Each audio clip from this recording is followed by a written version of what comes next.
So I just purchased these new rentals near Midtown Reno.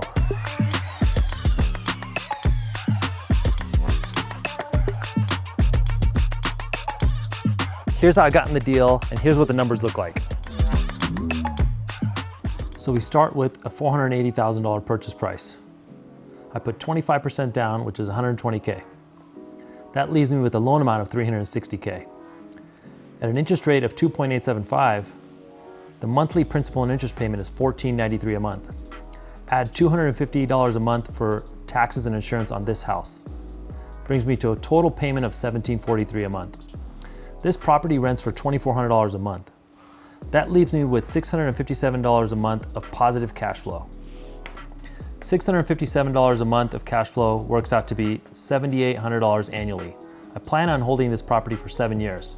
Over 7 years, that's $55K total. The property value starts at $480K. This area is appreciating at 6% annually. Over 7 years, the resulting value would be $721K. That's a total gain of $240,000 over 7 years.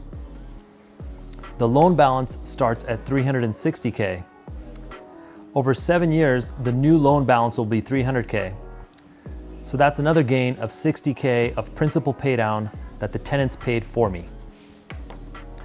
So to summarize, we have $240,000 of planned depreciation over 7 years, $60,000 of principal paydown, and $55,000 of total cash flow.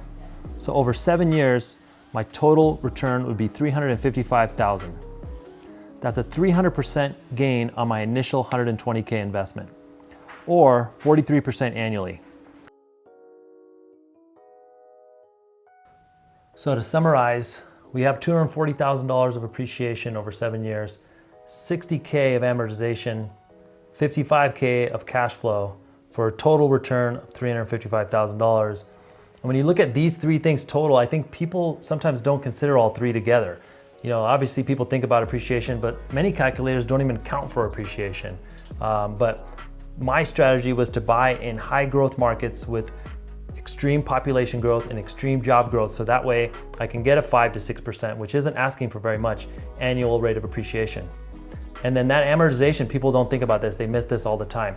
The balance goes down every payment that is made on that mortgage, and the tenant is making the mortgage payment for you. So every month that balance slowly goes down, and over 7 years, it isn't much, but it adds up to a pretty good figure, 60K. And then that monthly cash flow is huge. You know, if you can get into the current interest rate environment, allows you to get a higher than normal monthly cash flow because your debt payment is low and your rents keep rising. So it's a weird thing where for the first time in many years, you can positive cash flow many properties that you couldn't do in the past.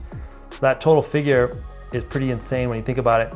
And it leaves a lot of room for error. Like, you know, maybe this figure doesn't pan out as much, but you know, these other figures compensate for that. So when you look at it all together, you have multiple ways to win, and it adds up to a huge total return. And when you look at this figure, you wonder, why aren't more people doing this? Like, why aren't we buying 10 of these properties to get this total return over 7 years? And maybe do that, buy 10 of them, and over 7 years, you've hit your target for retirement or whatever your goals are.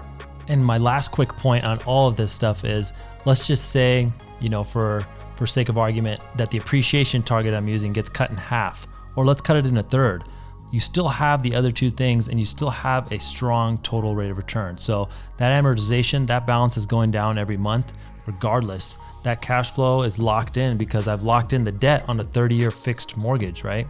So that spread between what I have to pay every month and what the tenant's gonna pay in rent is locked in, essentially. I didn't even account for the fact that rents may increase over the next 7 years, right?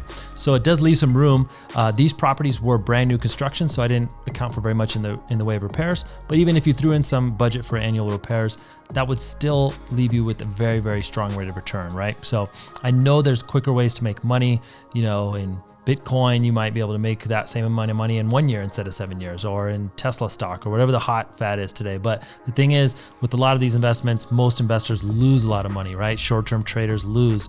And for me personally, I prefer to put my money to work in a hard asset like real estate that I know is going to be there that I know it's going to pay off in the long term, and I don't have to worry as much about the volatility, right? So I can sleep at night. So this is definitely a strategy for the long term, and it's not like get rich quick, but it's more like get rich for sure.